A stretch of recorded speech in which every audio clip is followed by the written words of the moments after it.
Adding contact. The Contacts menu provides two ways to import contacts of your Skype fellows.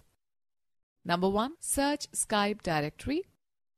Number 2. Save a phone number. Method 1. Go to Contacts, select the Search Skype directory and enter any of these: email ID, phone number, full name or Skype name of a person in the search box. Or directly start typing in the search box to find the Skype fellow. If the match is found and the person is the same whom you are looking for, select the contact and click on the Add to Contacts tab. A rectangular box will appear below the Add to Contacts tab containing the default request message. Click on the Send button. Method 2. Go to Contacts, then Add Contact, then Save a phone number. Enter the name and number of the person in the right pane. Click on the Add Number button. The contact will be added to your contact list with a phone symbol. If you add a phone number to your contact list, you can make voice call, video call, or send text messages to that number by paying the required Skype credit. Okay, note that you will not be able to contact the person's Skype account until they accept your request. The same thing happens for people who send requests to you. The contacts with a green check indicate those who are available to chat with or call. You can also set an online status by clicking on the Skype menu. You can choose any one of the following options: online, away, do not disturb, invisible. Calling on Skype. To make a call on the Skype, select the person you wish to call from the Contacts tab. The information of the selected contact appears on the right pane. Click on the Call button if you wish to have voice call. Selecting the Video Call button allows you to have voice as well as video calling. After using any of the selected facility, select the Skype then Sign Out option to close your account. Students, let's know more. Skype is also available for Android, Apple, Windows smartphones and tablets. Okay students, let us understand blog. A blog is an easy-to-create website that allows users to share their thoughts with the world. The word blog comes from weblog because a blog consists of a signed and dated log of individual postings. The topic of the blog can be anything from personal to professional. A blog is what you make of it. Blogging can be an interactive activity. Readers can add comments to a blogger's postings. Other persons can respond and a conversation ensues. Lately, bloggers have become well-known commentators on the political scene, but blogging can encompass any topic or no topic at all. Okay, let me share the interesting fact. Blogger was launched in 1999. And originally, Blogger was developed by Pyra Labs, which was bought by Google in 2003. Creating a blog. Open the site www.blogger.com. The Blogger site will open. Click on the Create Your Blog option. To create a blog with the Blogger site, you must have your account email in Gmail. Else, you will have to create a new Gmail account.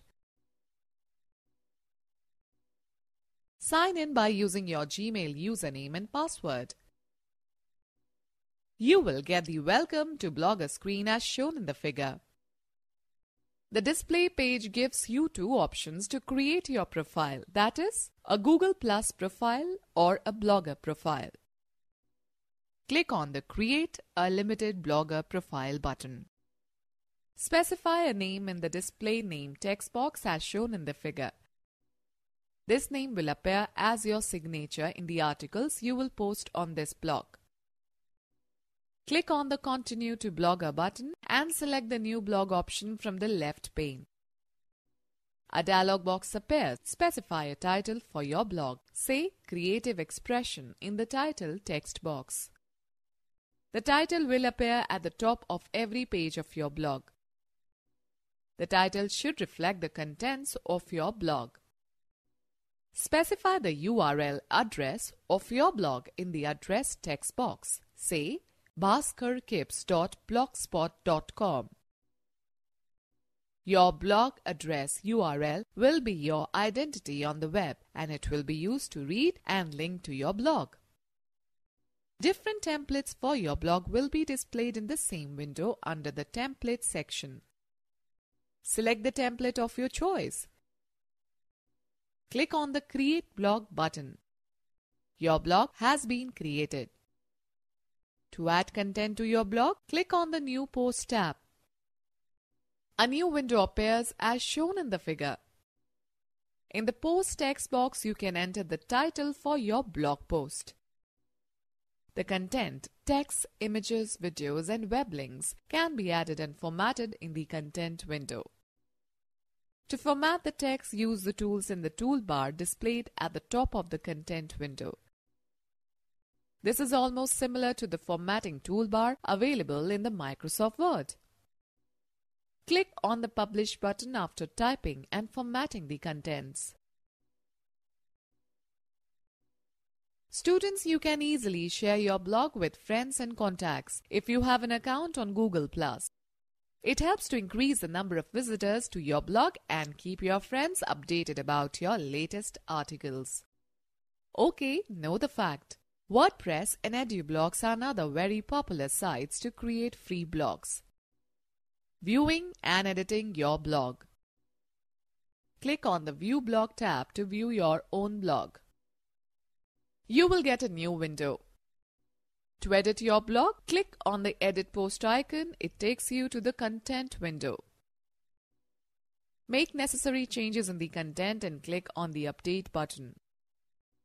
Click on the View Blog tab again to view the modifications done by you. Similarly, you can add more contents to your blog by clicking on the New Post button. You can use different menu options under the Settings tab from the left pane to edit your profile and blog address, to invite others to view your blog or add them as members of your blog. To change the appearance of your blog, click on the Layout tab. You can add gadgets and add or modify the page elements of your blog. After making the necessary changes, click on the Sign Out button in the Google account thumbnail present at the top right corner of the window. To view your blog, type your URL, for example bhaskarkipps.blogspot.com, in the address bar of the browser and press the Enter key. Your blog will be displayed. Okay students, let us take a recap of this chapter. The Internet is a worldwide publicly accessible network made up of thousands of interconnected computer networks. Multimedia refers to multiple mediums, the ability to present text, graphics, audio, video, animation and sound in an integrated manner. Chat programs allow multiple users to communicate to each other in real time.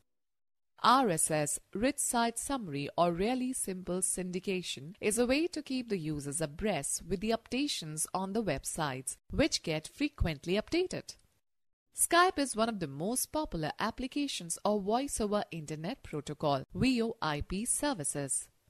A blog is an easy-to-create website that allows users to share their thoughts with the world.